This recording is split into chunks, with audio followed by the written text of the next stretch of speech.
In fighting Hamas and the Iranian axis of terror, Israel is fighting the enemies of civilization itself. Victory over these enemies begins with moral clarity. It begins with knowing the difference between good and evil, between right and wrong. It means making a moral distinction between the deliberate murder of the innocent and the unintentional casualties that accompany every legitimate war, even the most just war. It means holding Hamas responsible for the double war crime it commits every day by deliberately targeting Israeli civilians while deliberately using Palestinian civilians as human shields. It means making clear that the use of human shields is not only an immoral tactic of terror, but also an ineffective one. Because as long as Hamas's use of Palestinian human shields result in the international community blaming Israel, Hamas will continue to use it as a tool of terror, and so will others. Hamas will continue to use the basements in Gaza's hospitals as the command posts of its vast terror tunnel network. It will continue to use mosques as fortified military positions and weapon depots.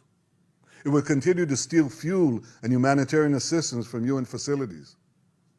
While Israel is doing everything to get Palestinians, civilians, out of harm's way, Hamas is doing everything to keep Palestinian civilians in harm's way. Israel urges Palestinian civilians to leave the areas of armed conflict, while Hamas prevents those civilians from leaving those areas at gunpoint. Hamas is also preventing foreign nationals from leaving Gaza altogether. And most despicably, Hamas is holding over 200 Israeli hostages, including 33 children, holding them, terrorizing them, keeping them as hostages. Every civilized nation should stand with Israel in demanding that these hostages be freed immediately and freed unconditionally.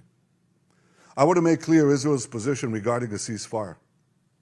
Just as the United States would not agree to a ceasefire after the bombing of Pearl Harbor or after the terrorist attack of 9/11, Israel will not agree to a cessation of hostilities with Hamas after the horrific attacks of October 7th.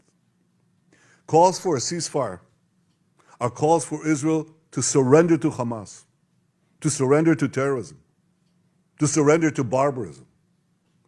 That will not happen. Ladies and gentlemen, the Bible says that there is a time for peace and a time for war. This is a time for a war for our common future. Today we draw a line between the forces of civilization and the forces of barbarism. It is a time for everyone to decide where they stand. Israel will stand against the forces of barbarism until victory. I hope and pray that civilized nations everywhere will back this fight. Because Israel's fight is your fight. Because if Hamas and Iran's axis of evil win, you will be their next target. That's why Israel's victory will be your victory. But make no mistake, regardless of who stands with Israel, Israel will fight until this battle is won, and Israel will prevail. May God bless Israel, and may God bless all those who stand with Israel.